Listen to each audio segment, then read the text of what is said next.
തിരുവനന്തപുരം ആറ്റിങ്ങലിൽ വീട്ടമ്മയുടെ മുഖത്ത് മുളകുപൊടി എറിഞ്ഞ് മാല പൊട്ടിക്കാൻ ശ്രമം.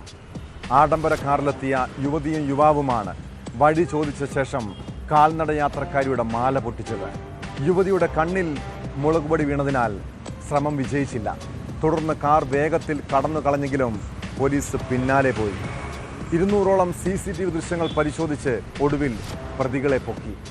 കൊല്ലം മയ്യനാട് സ്വദേശികളായ ലക്ഷ്മി, സാലു എന്നിവരെ ആറ്റിങ്ങൽ പോലീസാണ് അറസ്റ്റ് ചെയ്തത്.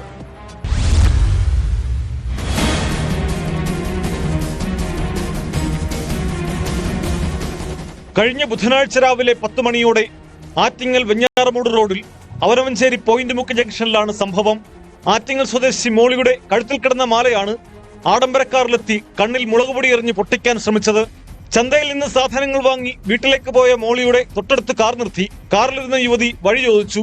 ഇത് പറയുന്നതിനിടെ കയ്യിൽ കരുതിയിരുന്ന മുളകുപൊടി മോളിയുടെ കണ്ണിലെറിഞ്ഞ് മാല പൊട്ടിക്കാൻ ശ്രമിച്ചെങ്കിലും യുവതിയുടെ കണ്ണിലും മുളകുപൊടി വീണതിനാൽ ശ്രമം വിജയിച്ചില്ല. തുടർന്ന് കാർ വേഗത്തിൽ ഓടിച്ച് ചിറയൻകീഴ് വഴി കൊല്ലത്തേക്ക് പോവുകയായിരുന്നു.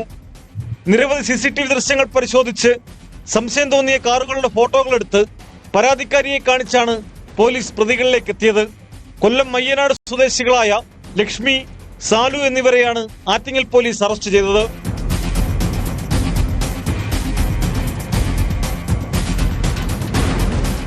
ഇരുന്നൂറോളം വാഹനങ്ങളുടെ വിവരങ്ങൾ ശേഖരിച്ച് ഉടമകളെ കേന്ദ്രീകരിച്ച് പോലീസ് അന്വേഷണം നടത്തിയിരുന്നു.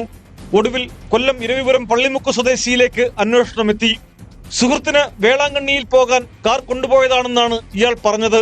തുടർന്നുള്ള അന്വേഷണമാണ് സാലുവിലേക്കും ലക്ഷ്മിയിലേക്കും എത്തിയത്. ലക്ഷ്മിയുടെ അമ്മ ഒമാനിൽ വരുത്തിവെച്ച സാമ്പത്തിക ബാധ്യത തീർക്കാൻ സുഹൃത്തായ സാലുവുമായി ചേർന്ന് കവർച്ച ആസൂത്രണം ചെയ്യുകയായിരുന്നെന്ന് പോലീസ് പറഞ്ഞു. സാലുവിന്റെ പേരിൽ കുട്ടിയം പോലീസ് സ്റ്റേഷനിൽ അടിപിടി കേസുകൾ നിലവിലുണ്ട്.